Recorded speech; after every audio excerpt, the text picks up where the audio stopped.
Hey friends, it's KT, and this is Elite 2.0 in the year 2022. Nerf put out the loadout pack, which is 3 blasters and sort of a party pack that come with a pretty big pile of darts.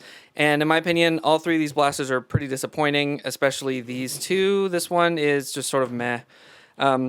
They also put out the Eaglepoint, which I actually think is pretty great, and really surprised me with how much I liked it, despite the fact that they all kind of look similar. Elite 2.0 in general has been a little bit of a disaster. It's marketed based on having tactics and attachments, but only a few blasters have actually come with those attachments, and the overall build quality has just been low. They're generally very inconsistent in their functionality and just kind of disappointing in general. So I'm curious, but one of the key things that people really into the hobby have discovered is they're frequently difficult to open up and modify. They have lots of things that are glued together or solvent welded together. There's lots of clips, which is less of a problem, but still an issue.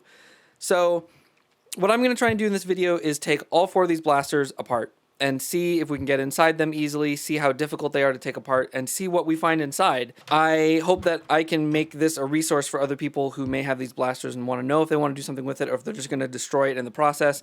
Because personally, I'm not very invested. I love this, but I'm not very invested in these 3 in particular. So if I destroy them in the process, I won't be too sad, especially if I can help other people avoid breaking their blasters that they may actually care about. This video is largely going to be unedited. I'll probably do each blaster in one whole segment and leave it unedited, partly so that you can tell how long it takes me to figure it out and to actually get inside the blaster, and so that other people trying to use this info might be able to use it as some kind of guide and sift through it to find the information that they need. All right, so let's get into it. We're gonna start with this guy. So this is the only blaster that does not have a name on the box. It is an unnamed Jolt Reskin, and like many Jolt Reskins, immediately you can see that it's cheaper because although it has the same sort of form factor as a Jolt, it doesn't have screws on the bottom. You can see a clip right there.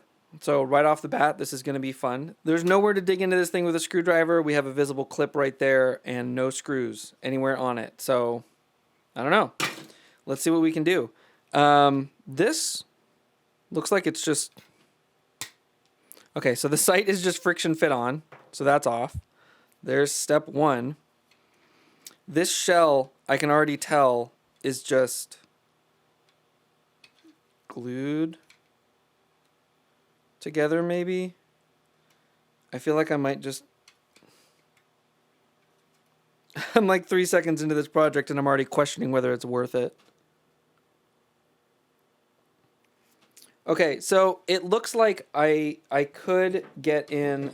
I already need a tool I didn't grab.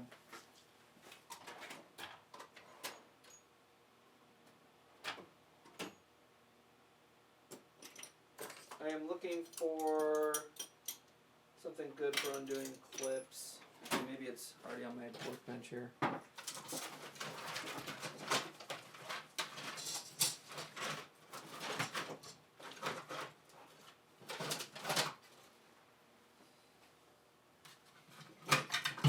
Okay. Here's a funky old screwdriver I sometimes use to get clips open. So usually with a clip, you're trying to push the lever part in. No. I can already tell this plastic... Oop, there we go. Okay. So it seems to open if I stick this in and sort of lever out this part of it. I've gotten this one open, you can see. So now I'm trying to get this one off. There we go. All right. And we're in. So here is the... Oh my god. All right. Here's the plunger assembly. And right off the bat, we can see a major bit of cost cutting. There is no O-ring on this plunger assembly. I noticed something funny when I was testing this blaster, in that it definitely felt very different between priming it first and then putting the dart in versus pulling the dart in. And it seemed like it was vacuum loading, which is something that usually only happens with blasters that don't have an air restrictor. But I think Maybe it has to do with this? I'm not sure. There is a decent seal. You can hear that's the air being pushed through the air restrictor. Okay. Okay, so this wasn't too bad to get into the mechanics of it. I'm hesitant to even bother trying to open this far. Because aside from that, it seems like it's like any other Jolt. If you wanted to take this out, you're still going to have to pull this out with pliers or drill in there to get the air restrictor out and the dart peg out. You can see, assuming I give you a well-lit, you can see the backside of the air restrictor in there. But yeah, plunger head with no O-ring on it. And no screw in the front. It's just clipped on. It's on there relatively solid, and it is greased. And it's got a spring that looks more or less like any Jolt spring, I guess. So this wasn't too bad. I did damage I marred the plastic just a tiny bit getting it out, but it came out okay. I think yeah, you can see the air restrictor spring down there. I think I'm not going to take this apart any farther because that's kind of, mechanically speaking, this is all you can really access. Inside here, you can already kind of see through here. Like, inside this is one of those,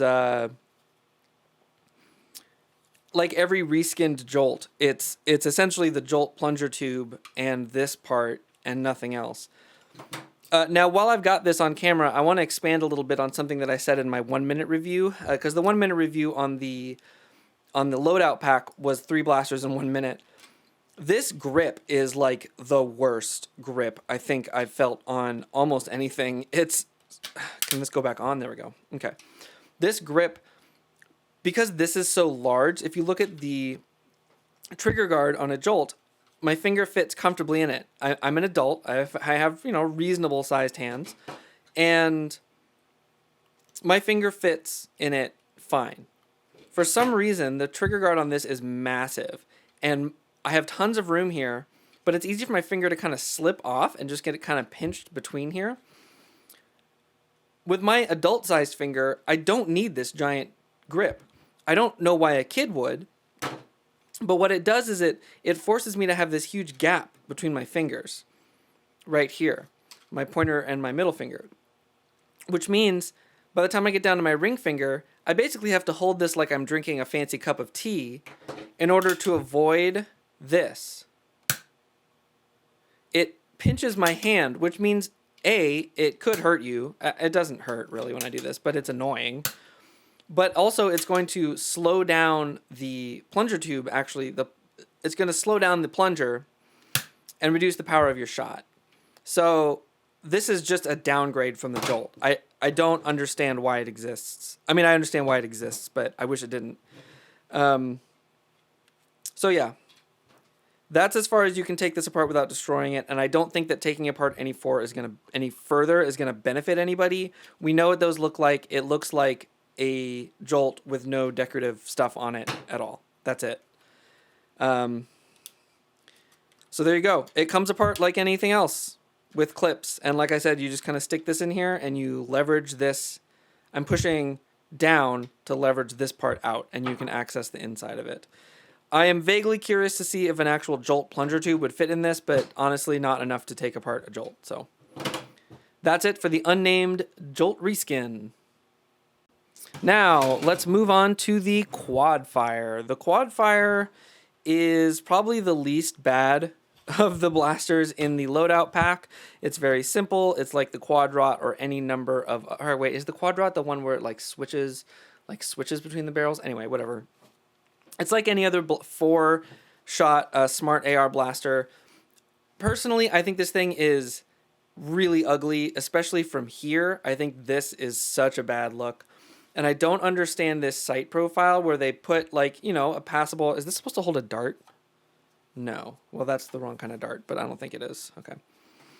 This could have held a dart, I guess. It would have been more useful than this sight profile, which is mostly covered by this hump. Like, why? This hump only seems like it's here to hold this screw hole. I don't really know what the deal is here.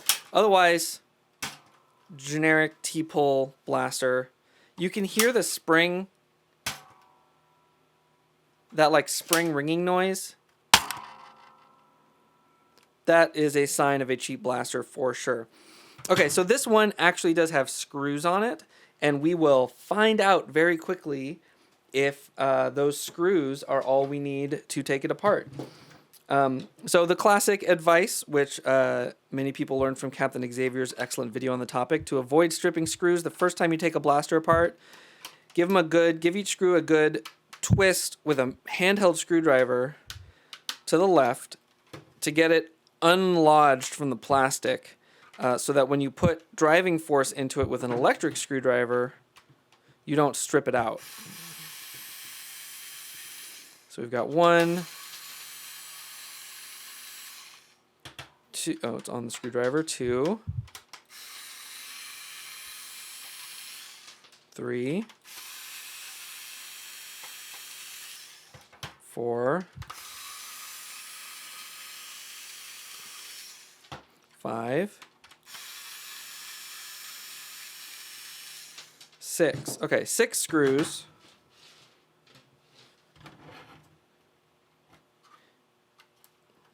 Now, one of the things this blaster has is on its rail, you'll notice the dart tooth is not... old Nerf blasters had a dart tooth. Actually, wait, I have one floating around here. That was a floating sprung piece with an actual metal spring behind it. And then later blasters emitted the metal spring and just had some sort of wiggle room in there. Dart teeth are now, or the rail teeth are now just this. It's just part of the plastic. Is it that much worse than the previous iteration? Probably not. But it's an obvious sign of cheaper construction.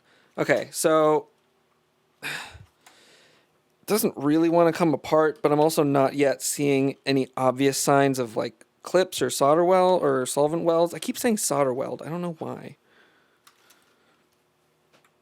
Okay, we're going to start using a spudger. Time to spudge. Okay, this is popping open. Sort of.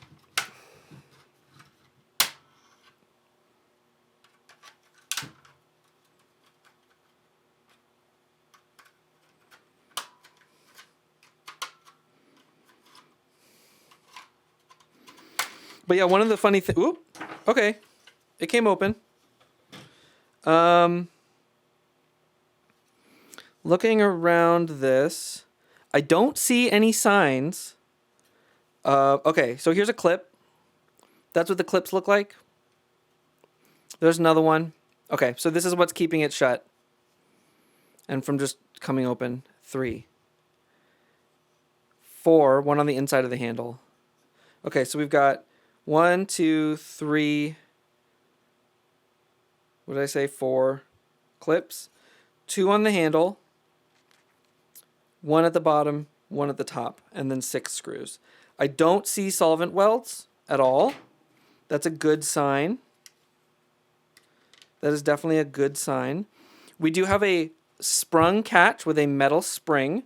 They've been moved, which doubles with this design as the trigger spring. Now, I noticed something funny when I was test firing this. If it's not primed, it still like clicks.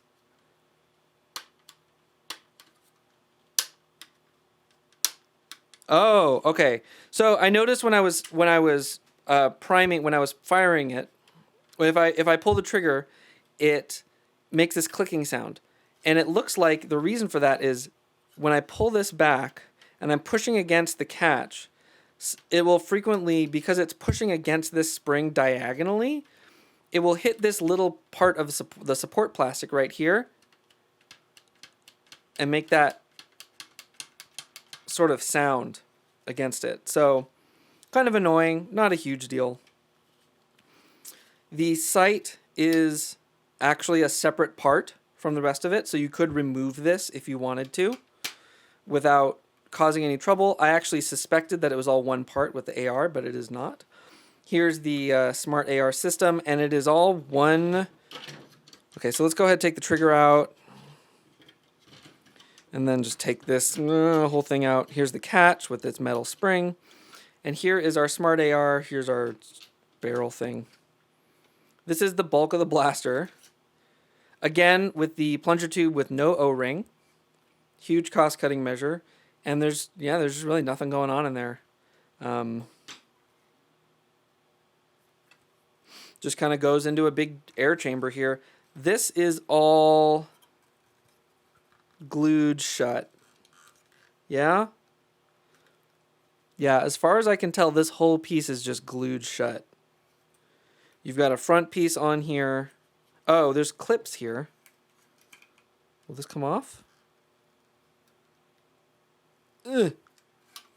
There are clips holding on this front part, but they don't really seem to want to come off.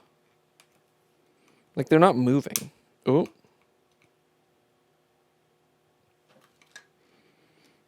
I think that's glued.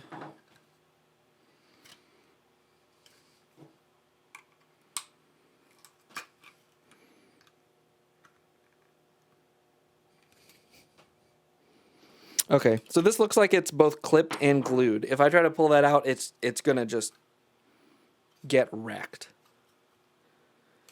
Which, you know, it's an air seal, so I guess I understand that. It would be cool. Oh, wow. So the plunger tube was actually molded in two pieces. So this whole part is a clamshell that was put together and glued or solvent welded or something, because there's a seam along this top part here.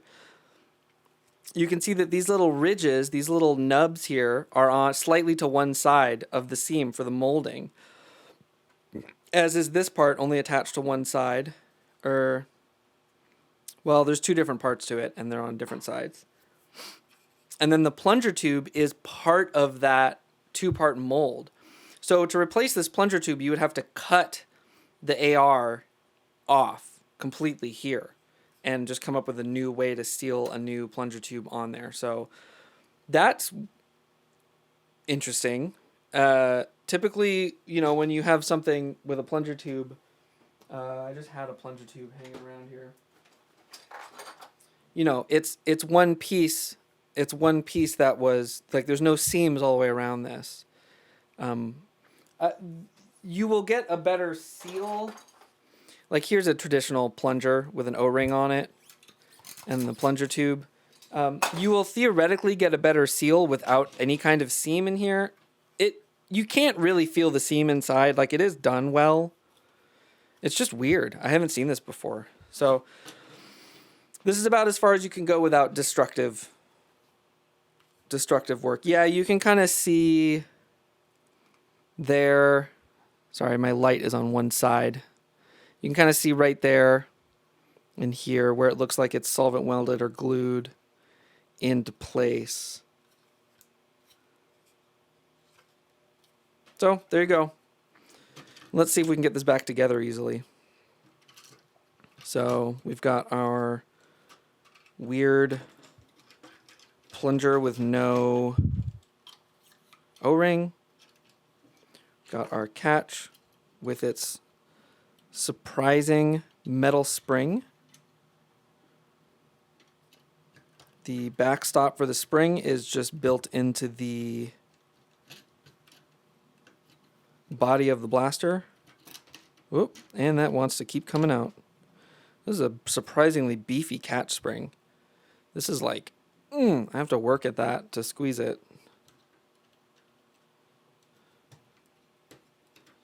So maybe that's some hope for like a spring upgrade. I mean, I'm in here. I could try just putting another spring in there, because that catch really is surprising. What have I got? Where's my box of springs? Here it is.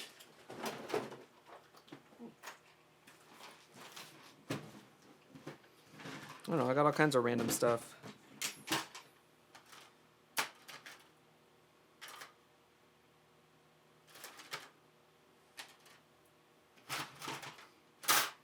would be pretty funny if I beat...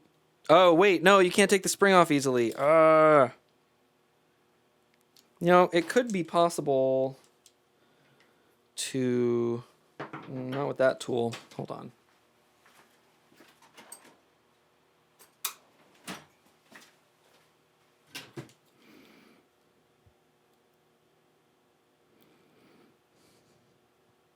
No. Okay, so in order to get the spring off of this, okay, K26 is not, it might actually fit inside the cup of the plunger head. So in order to get the spring off of this, we would need to do this whole thing. Actually, wait, you know what I should check? Fits in there, fits in here. Okay.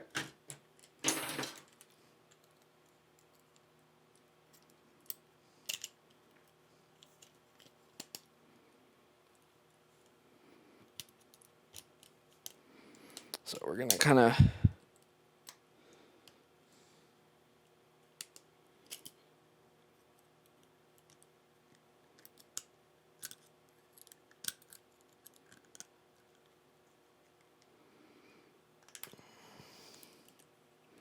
There we go.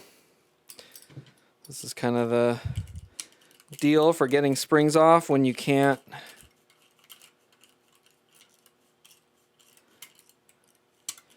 Unfortunately, we're kind of marring the T-pole, but again, I'm not very invested.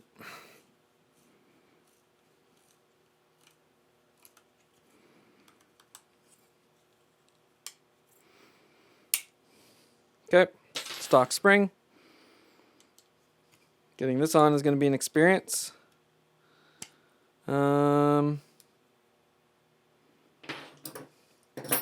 You know, the other thing that could happen here is someone could come up with like a 3D printed plunger head. If this was worth doing that to, which is questionable. Okay. We're almost there.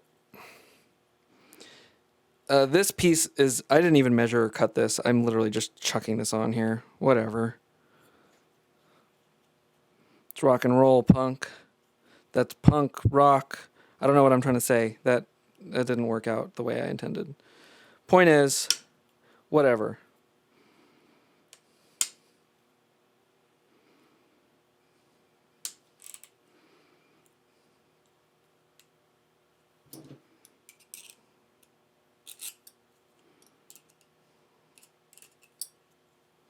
Uh-oh. Okay, I have to use a different strategy now. Kind of wrap this. Oop. Nope. Okay, it does fit in the plunger cup. There's probably a more reasonable spring to put in this, by the way. I'm kind of just doing this for the memes.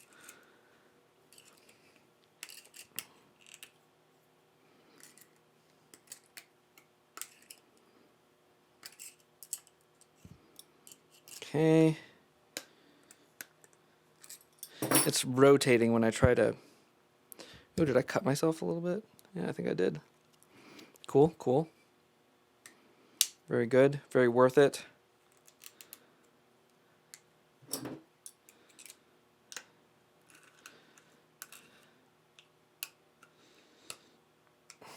Ah, there we go, there we go, there we go. Okay, now I'm actually getting the last couple coils on. Come on! Ah! Okay, that's a K26. Oh God, why did I do this? Okay, it's on there. Is it gonna catch? Is it gonna fit in? I may have to cut it shorter. Actually, it may be too long. The cat keeps moving.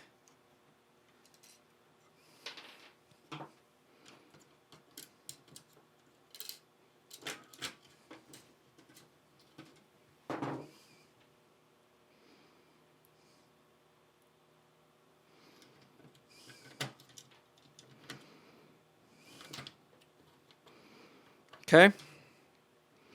Cool, good, and normal. Absolutely just A+ normal stuff right here.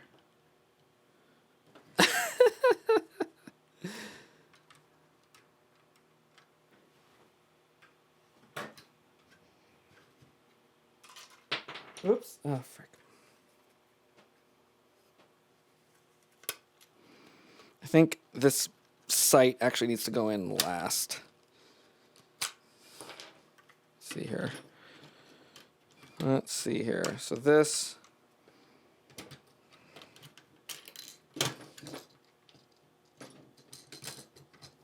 It's supposed to go like that. There's actually quite a bit of pre-compression on this spring. I do think I'm going to have to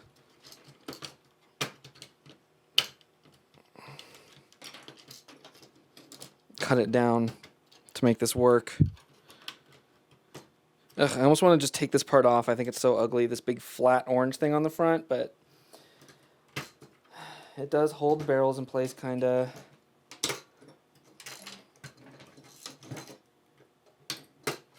Okay.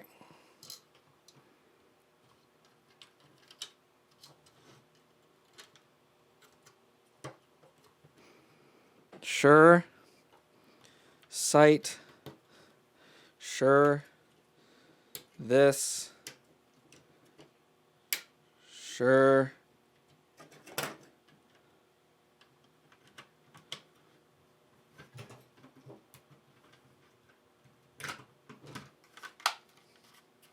Back together, sure.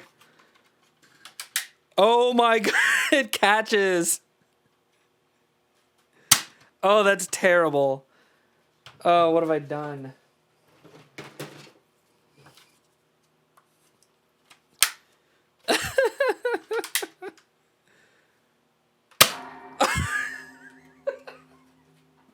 Okay, well, Captain Xavier, I have saved you the trouble. The Elite 2.0 Quadfire does, in fact, take a K26. We'll see how many times I can fire this before it breaks. But after we do the other two blasters, we will put this over the chronograph and see if it actually improved in any way. That is hilarious. I did not go into this intending to K26 a blaster today. And while I'm drilling this up, I'll explain for the uninitiated. K26 is a McMaster Carr designation. McMaster Carr is a provider of industrial parts and materials, and their designation for one of their springs is K26. It is this sort of tightly wound, heavy spring that is not actually very efficient for Nerf applications, but it's one of sort of the first heavy springs that was discovered that would fit in a lot of Nerf blasters. And so now it's sort of a meme to put K26 in any blaster to make it stronger. In fact, it makes this blaster probably unusable for kids. And also the draw on this is now very rough because I've messed up the T-pull so much. I might file it a little bit just so you can see how badly I mangled. Uh-oh. There we go. You can see how badly I mangled the T-pull here. That's pretty funny, honestly. How's it doing off the...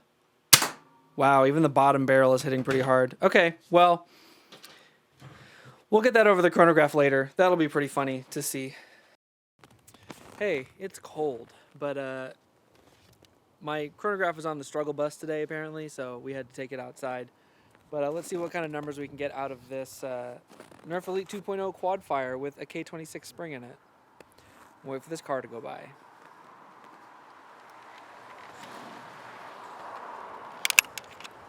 Top barrel. Well, that 97 was off the top barrel before, so we'll take that. Error. 73. 77. Curious. Let's try it with Adventure Force waffles. If I can find them.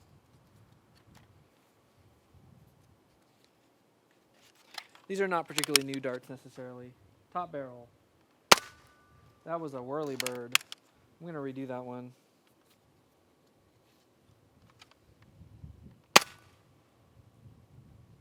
Still no reading. The wind is picking up now.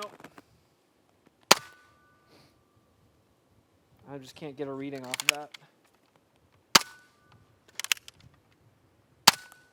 82 off the third barrel. 75 off the bottom barrel. Let's try again.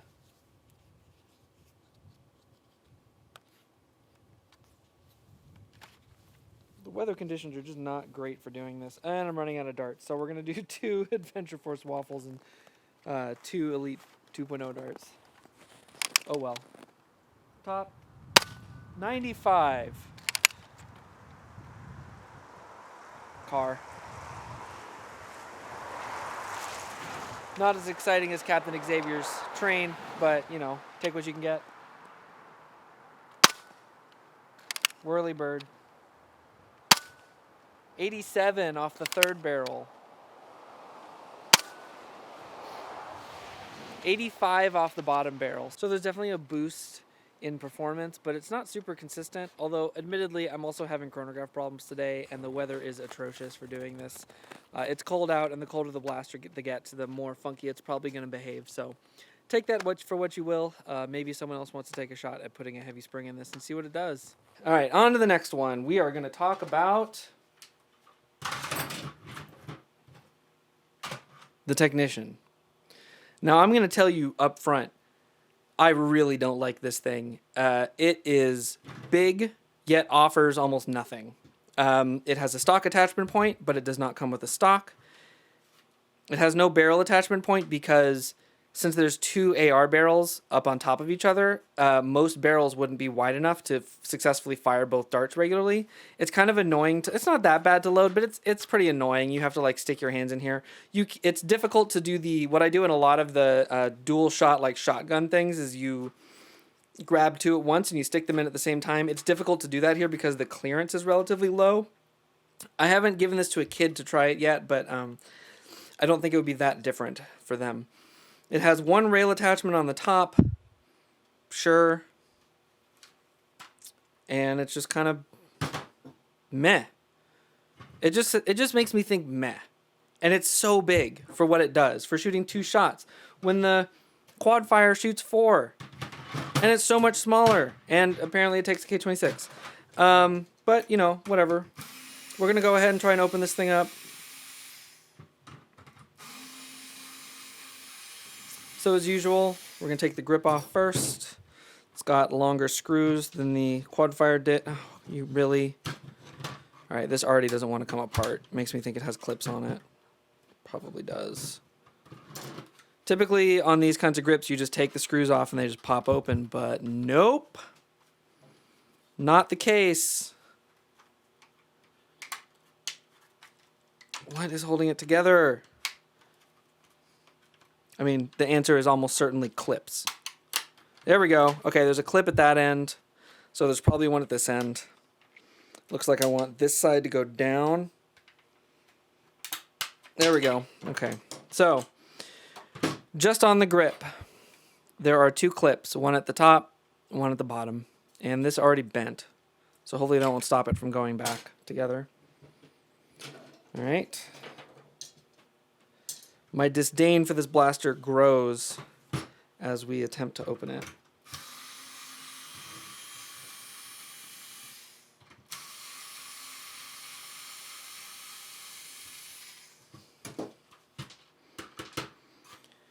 One, 2,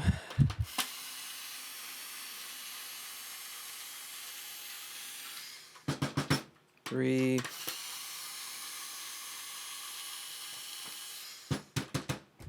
4.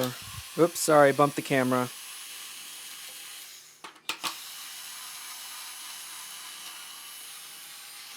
5, 6. I mean, I can already tell you by the fact that a blaster this size only has 7 screws. There's clips in this. I'm sure of it. So there's our 7 screws. Where are the clips? Probably here. What? Oh, that's the trigger. Sliding around. Not there. Okay. Interesting. Unexpected. Looks like there's something here, maybe? The other one had them. Yeah. Okay, they're in the grip. Probably a similar layout to the Quadfire. I keep having to go back and look at it to remember what it's called. Such a blah name. Okay, there's another clip. Up on the rail, maybe.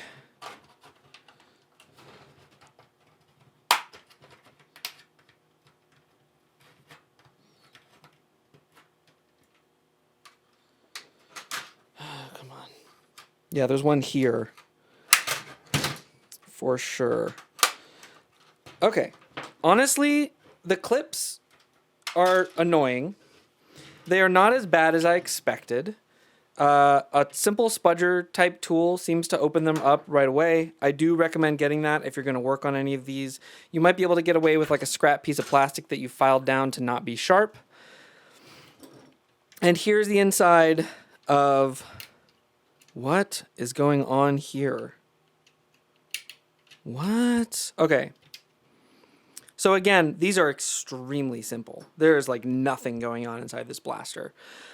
So, oddly enough, if you're willing to deal with the clip thing, this isn't a terrible... These blasters in general, the Quadfire and the Technician, are not terrible first mods because they're just so simple.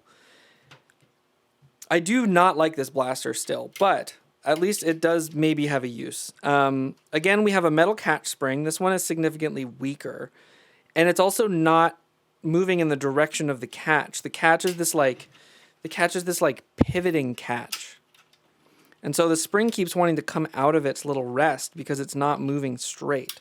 The spring wants to go that way, and it can't. The trigger is free floating. It literally just comes back here and pushes on this. What holds it in place? Oh, I guess there's like a tiny little ridge on the plastic. So both parts of the shell have to be in together to hold it in place. Okay. So there's our trigger and our catch. And here is our... Okay. So we've got... This is our pump mech. Oh, and something else interesting that I didn't make it into the 1 minute review. This has a pretty strong spring return on the pump draw. Like you pump it back and it really snaps back into place. Let me pull the plunger tube out and I can kind of show you. Whoop, and there goes the spring. Okay, this goes here. This goes like this and like this. Look at this. This thing pulls back. It like really snaps back, which is a little weird. Like normally you do the shotgun action, you go, right? Like you pull it back and push it forward. This, you kind of pull back and you just let go and it snaps forward, which is interesting, but very unusual. And I'm going to assume we have the same O-ringless plunger tube. Yes, exactly the same plunger tube. I should have kept... Well, I can kind of see, I guess. Like this spring... Oh, wow. Look at this. Here's the stock spring from the Quadfire. And here's the spring that comes in the Technician.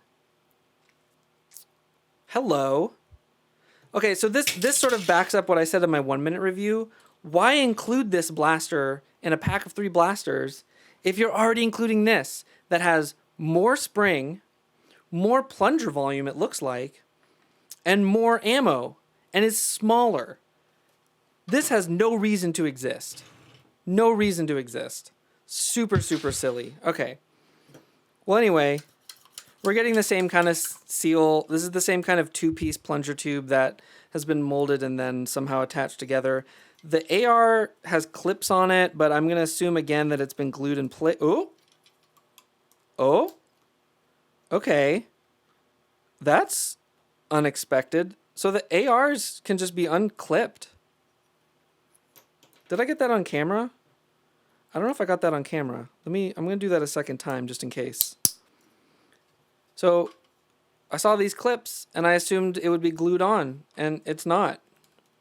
These just come right off. Unexpected, to say the least. Very surprising. So the air restrictor I guess if you've never seen an air restrictor before, here's what they look like. The dart pushes in on this. When you put the dart in here, and it pushes back on this against this spring, which opens up the air channel until the dart loses its seal. Very interesting that this is not glued together. So, you know, that opens up some avenues for modders, for sure. It would certainly make it easier and cleaner to remove air restrictors if you wanted to brass this for some reason. But honestly, the plunger tube volume is so low on this that I don't know why you would bother. For comparison, here's a Tetrashot plunger tube I happen to have. Here, it's a little bigger. Bigger plunger head, bigger diameter.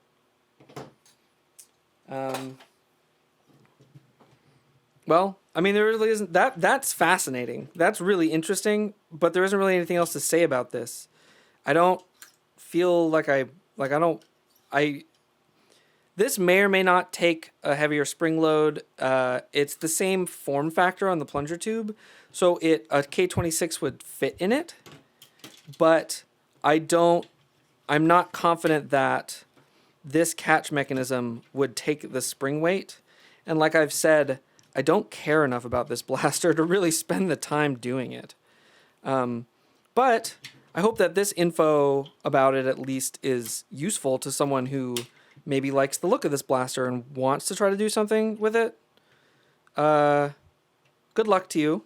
Okay, so this hole here is where the catch goes. Like that. And the trigger just sits there. And that's it. That's all that happens inside this blaster. This thing is ridiculous, honestly. Okay, this is going to be really annoying, I can tell. Stay. Just stay. Nope. As soon as I get the spring in place, it pushes the trigger too far. Stay. Didn't stay. Okay, I think I got it. Yeah, the spring's engaging. Okay. So we'll push all our clips back together here. Maybe. There we go. And it's kind of funny because it doesn't really need the screws, but okay. Put them back in.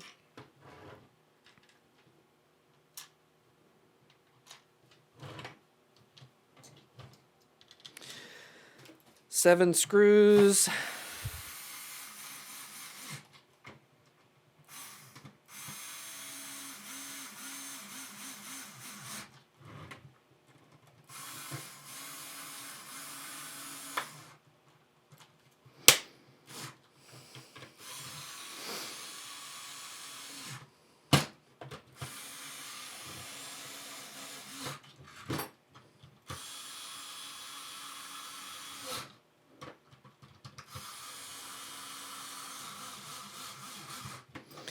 And 2 screws and 2 clips for the grip. So I have to admit, I still do not like, I stand by my negative review of the loadout pack.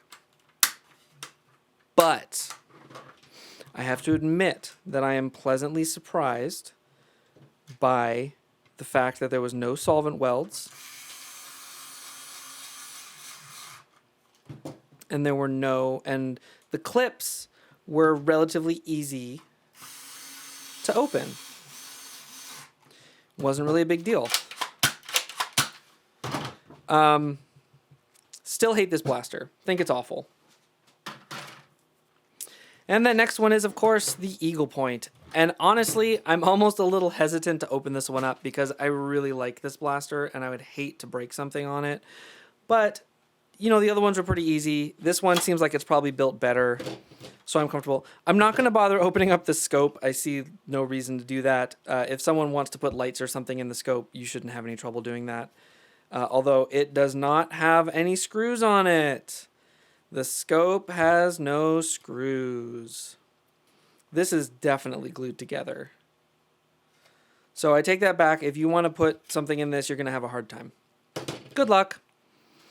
I would be interested in opening up the barrel attachment because it has a... I noticed when I was playing around with foregrips on this that the grip is not very tight. So a lot of things that have an end strike barrel attachment have a little nub here and a little sprung thing on the front. Actually, you know what? I don't need to open it up because I just realized this is a one-piece spring. It's just a plastic leaf attached to the front of the barrel attachment. That is why the grip is weak. So if you could open this up, you could maybe like stuff a spring in there to strengthen that grip. It should fit tightly to other older sprung barrel attachments, but we're not dealing with that right now. One of the things I really like about this blaster, honestly, one of the many things I really like about this blaster, because despite the cheapness of the rail tooth and all that kind of stuff and the fact that there's no like paint, I think it's pretty handsome. And I think that the fact that it is not only ambidextrous in its firing and its everything, you can choose to only put one of the prime bars on it. If you want to, they come as completely separate pieces. So if you're always going to prime left-handed or right-handed, you can only attach that side. It makes it easier to mount on the wall. It makes it easier to carry on your side or to sling, and it just makes it more compact and nice. And I think that that is a really good, solid design choice. And of course, it also makes it easier for us to try to open it up. So let's do that. So again, I'm going to crank each screw. You may notice, well, I probably shouldn't talk about this, but you may have noticed that I did not bother to do this on the Technician, and that's because I don't care about the Technician. Actually, I want to look at something real quick. You can tell that the plastic is nicer on the Eaglepoint. It's just immediately nicer. Very interesting. They both have a decent amount of texturing. It's just a richer color and a nicer gloss on the Eaglepoint. Right, I'm trying not to get too like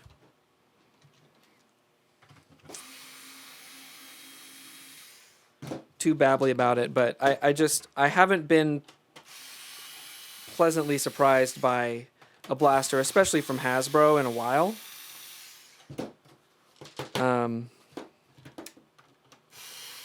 Possibly since I started doing this. And so this is nice. This is nice. Okay, that is a shorter screw on the rail, which is a good sign that this may not have clips in it. Because I think one of the things they did on the Technician was use a clip where they normally would have used a different length screw. Oh, that's a longer screw. All right, we have 3 screw lengths on this blaster so far, which normally I do not like, but I think is actually a good sign here. I don't think, okay. That's a normal one. Did I get them all? Yeah, that's everything. Moment of truth. No, this definitely has clips. I think there's one here. This molded piece looks like it's probably clipped in place. Oh, I'm about to be so sad. I'm about to be so sad. Oh, I hope I don't mess up my nice new Eaglepoint. But oh, I'm going to be so sad if I mess up my new Eaglepoint. Please, if you haven't already subscribed to the channel, now's a great time to hit the button so I can maybe buy myself another Eaglepoint if I break this one. Okay, this is definitely... Yeah, okay. The grip piece has these clips that tuck into the blue plastic. Oh no, don't break.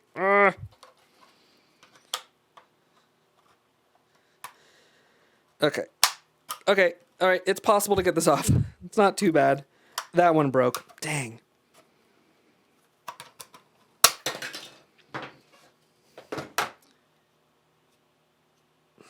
All right, this has a tab, not a clip, down at the end. 6 clips holding this piece on. I lost one. That's this textured grip piece, which is completely necessary for this part of the blaster to be comfortable. All right, so we have already opened up one clip here, and we're looking for more. There's definitely one in here in the grip. Let's find another spot to restart at. This is, oh man. Oh, I'm so bummed. This is so clipped shut.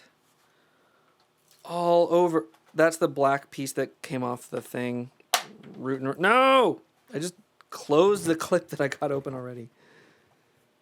Okay, try this again. Yeah. Come on. Come on. Oh. No. For a second I thought I could actually access the clip from the outside. Oh. You can. Oh, there's another screw. Removing the grip reveals another screw. Okay.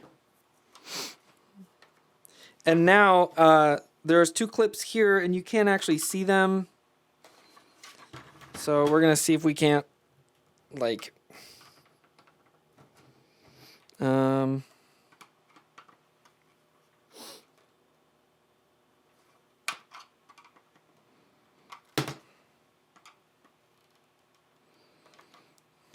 yikes. Okay, this is a different type of clip. That's like... Okay, there we go. I think... Yeah. Okay, so the combination of the spudger between these 2 parts and then using a screwdriver to undo that clip seems to have done it. Now we can move on down the blaster. And continue to spudge. Because that's what spudgers do.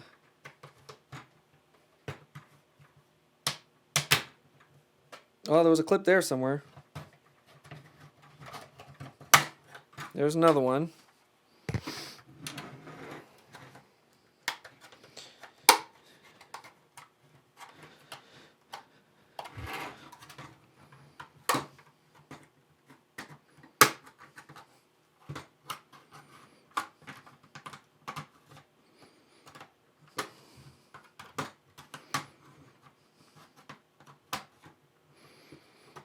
Okay, so they put a shorter screw in the rail, but apparently they also put a clip there.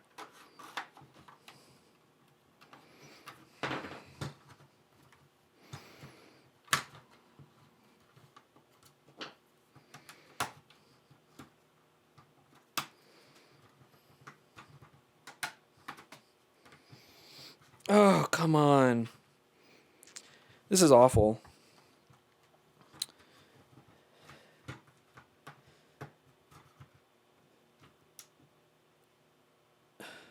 There it is.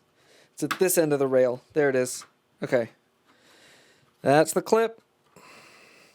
It's so silly, too, because, like, the blaster holds itself together fine with the screws, largely. Oh, I think there's one on the inside of this grip, too. Okay, well, we'll get back to that.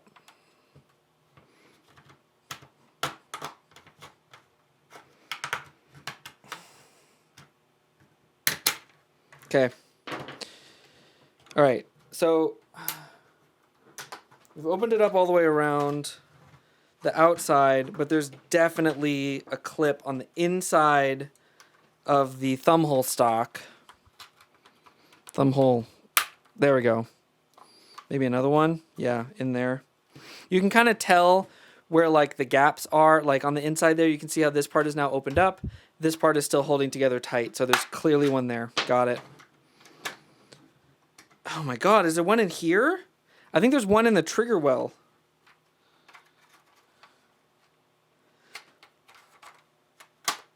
Okay, so I got that one in. There's one inside the trigger well right by the trigger. I got it by pushing through this to wedge it open with the spudger. Loose part. We have finally opened our Eaglepoint. Man, that was unnecessary. All right. There's some surprises here. So we've got a trigger leaf spring. No metal spring here. Just a very long, thin piece of plastic. We have a caged mechanism, which is not uncommon for drum blasters that have a rotating a mechanism that rotates the drum. So we can just take this whole thing out. And none of it kind of comes apart immediately. I think that this is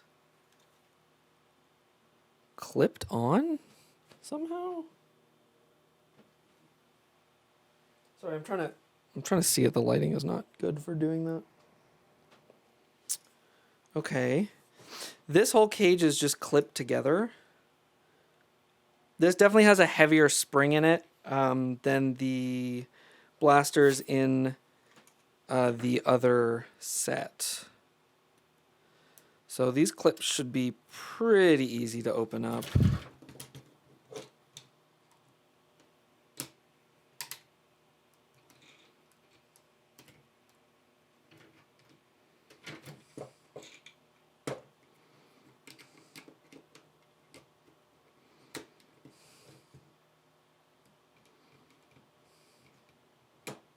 There we go. I guess we'll use the plastic spudger. So, come on now. Did I get that one? Almost. Okay, proving me wrong. This is not easy to open up. This is really annoying.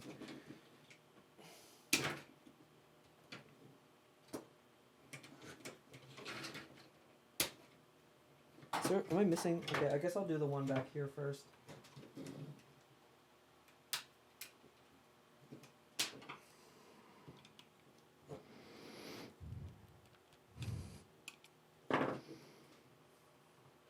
Oh, this is really a pain. And half of the mechanism is attached to this side, I think. It seems like this part wants to come with this side. So I think I have to unhook that spring first.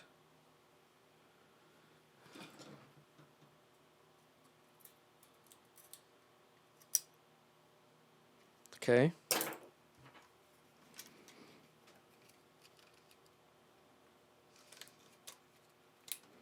There we go. There we go. That helped. All right, and then I think this part on the back is not actually a clip. I think, yeah, there we go. It's like a hook. So once you get these 3 clips off, 1, 2, 3, it sort of unhooks off of this back here. Okay. We are now inside. Here's our sled. Here's our advancing mechanism for the drum. It's got metal springs on both sides. So far it's only the trigger. We do have a real catch spring in here. There's a metal catch spring and a full catch mechanism. And there's our main spring. Let's see if we can get in there without doing too much damage here.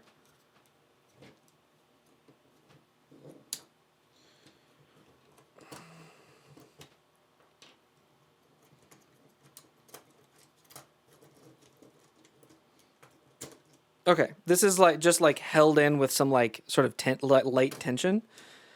But here's our main spring. Okay, getting to this was not that bad. Oh, the plunger head.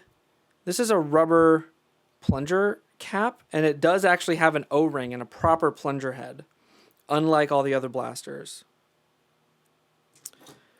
Okay, so my take on this so far is it's clearly a better blaster. Functionally speaking, it's designed and manufactured to a higher standard. But for some reason, it's way harder to open. There's way more clips. There's clips in awkward places. You have this part on the grip that is difficult to take off without damaging. I lost part of the clip, one of the clips. This does look like it would... it's going to be hard to find exact matches for upgrade springs because instead of having like a spring cup, it has one of these plunger head things where the spring fits on it pretty exactly.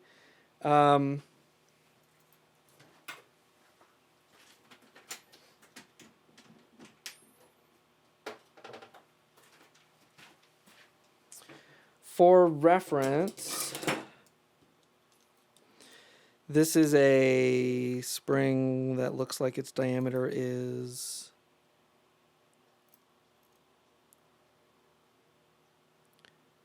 22.25 millimeters. K26 is like 21 and 64. Okay, and the inside diameter 17.3. I can't really easily measure the inside diameter of this. I can approximate it as 18. So the inside diameter is significantly wider on this. So K26 is going to be tight, but the size is like, comparable-ish. I don't think you would actually want to put a K26 in this. I think you would want to put... I did that, again, when I did that to the Quadfire, I did it for the memes. I don't think that's actually the right choice of spring for that. But this should take something.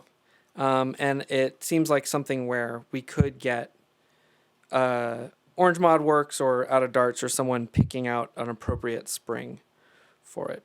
Okay. We do also have one of these plunger return springs that just puts tension on the plunger, which is interesting. All right, let me get this. So at this point, I'm just going to put it back together. Which way did this go? I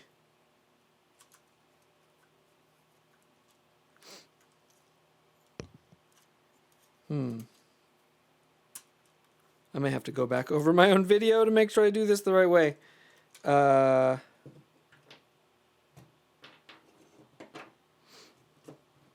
This spring stays captured in here, right? And then this...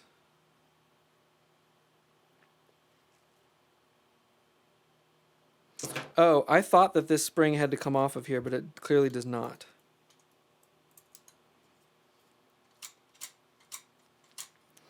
And I mentioned this, looking at it more closely, yeah, this drum, there's a piece inside that snaps it in place. It doesn't look removable. There's no screw. There's no easy to open clip. There's a spring inside there, and then this is snapped on, and it's not going to come off of this part. So unfortunately, doing like a capacity change or trying to redo it for something else is going to be very difficult. Rebarreling this drum is going to be kind of a pain because you'll have to do all the work with it still attached to at least this part.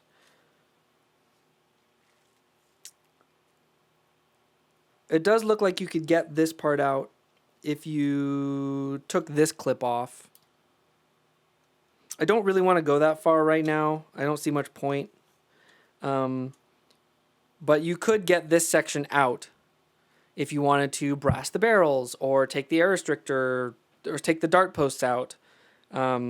This, you know what else I should check? This air restrictor situation, this looks glued.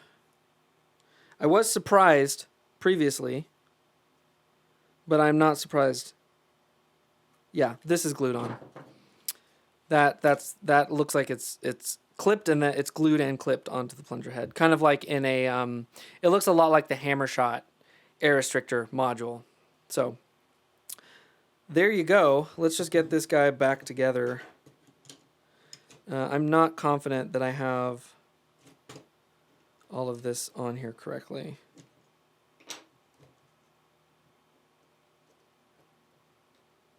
I may actually need to pause my video so I can review the older part of it and remember how the catch goes on. I think it's like, oh, it's like this. Okay. That makes sense. Okay. Oh, this clip sort of holds it in place. Interesting. Okay, that's good. So when this comes back, it needs to engage with this. So which way This is not fully engaging.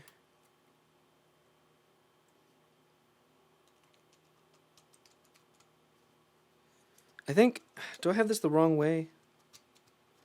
Because it's like somehow it's catching on it, but it seems like it's just sort of, oh, I get it. Okay. These little white parts right here, there's a little, maybe, oh, maybe not. No, I'm misinterpreting that. Okay, yeah. There's like a little lip up there that they're supposed to ride on. So they actually need both parts. Oh, this is annoying. This is annoying. That has to be aligned on both sides. So this little white thing should be sticking up out of... No.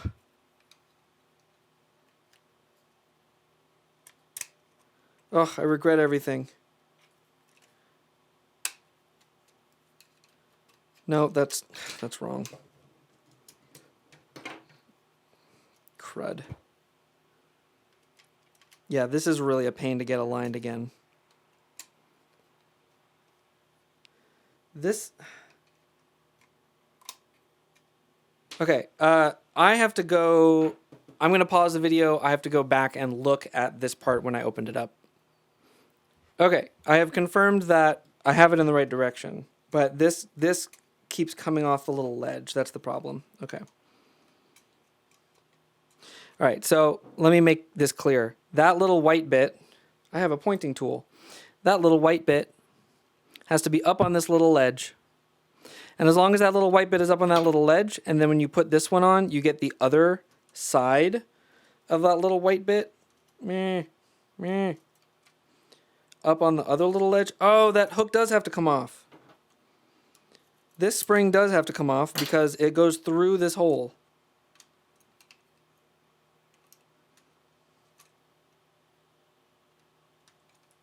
This is backwards, that's why it's not working. Oh wait, I'm wrong. Cancel that.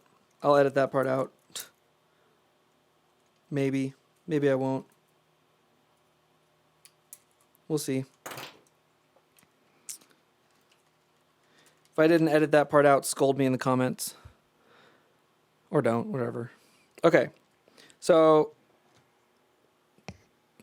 on this side, you can see that the little white bit is up on the ledge. On this side, it's not yet. Now it is, but now this is crooked. Needs to go up, but not that far up.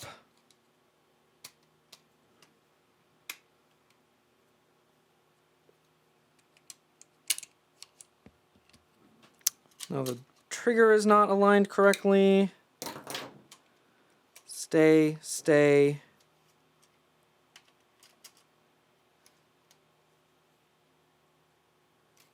Now this part is not on.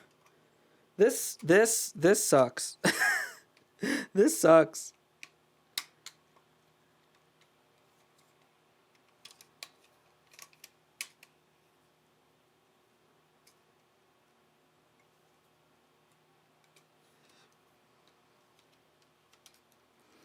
So I'm basically just poking at all the different parts, trying to get them to align correctly inside this cage.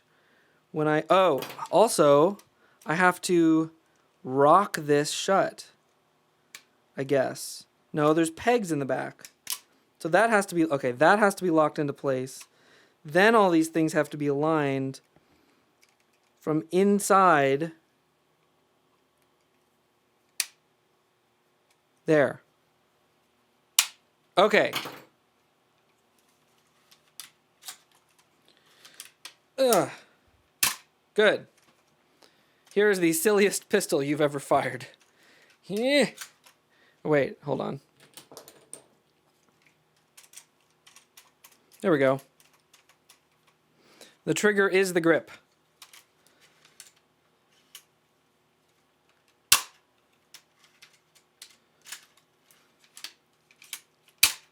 So I'll say again, one of the things I'm really impressed by on this blaster, and now I have a little bit of insight as to why it is this way, is how light the prime is compared to the fact that we're getting sort of standard performance.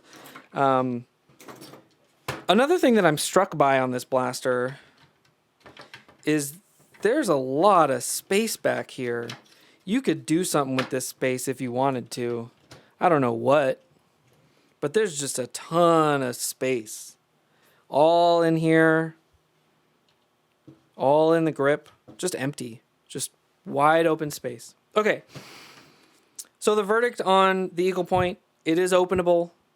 It is really annoying. I feel like it is such a good blaster in its stock condition. I still highly recommend it as a kid toy. Highly recommend it as a kid toy. For modding, it's got potential, but it's a pain to open. And it's going to be kind of difficult to work on. And I always dislike working on blasters with these cages, but, you know, it is what it is. Draw your own conclusions, I guess. But I don't want to snap it back shut. I'm afraid I'm going to want to mod it again later, but I actually don't.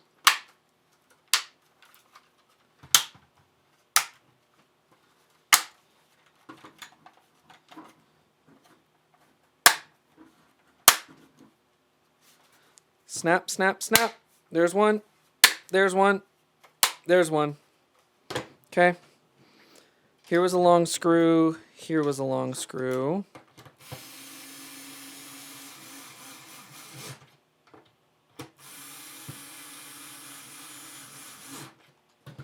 Here was a short screw.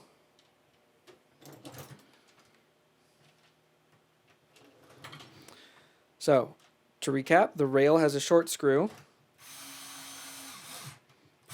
The top two screws on the stock are longer. And everything else looks to be the same. Here is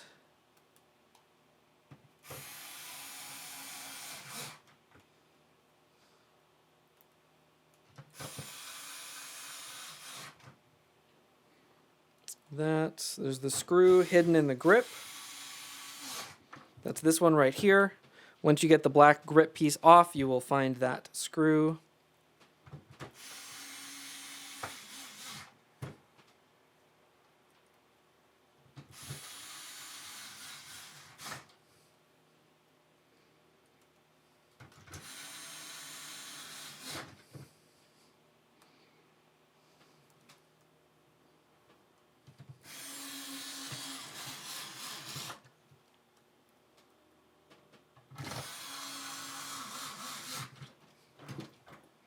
Okay, and then this goes back on, and it looks like this piece goes in here, and this goes here.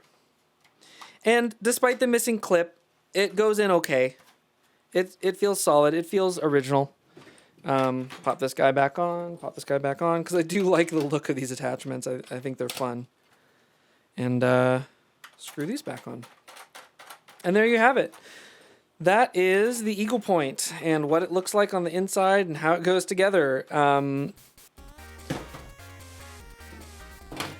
Every one of these blasters is capable of taking a spring upgrade. It seems like we did, in fact, upgrade this one, which I still think is hilarious.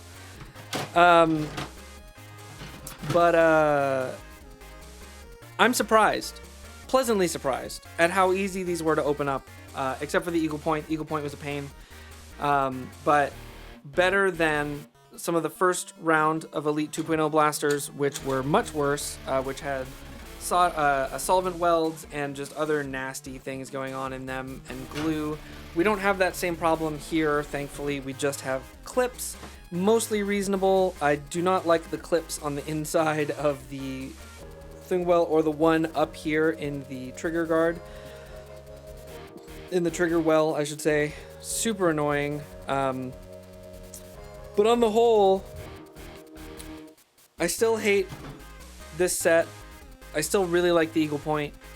I might consider upgrading an Eaglepoint for my use just for fun, but I would probably get another one because I definitely want to keep one stock for my kids because I think they're really going to love this blaster a lot. But that's all I've got on this. I hope this is helpful. Like, subscribe, do the YouTube things, and I will see you on the field.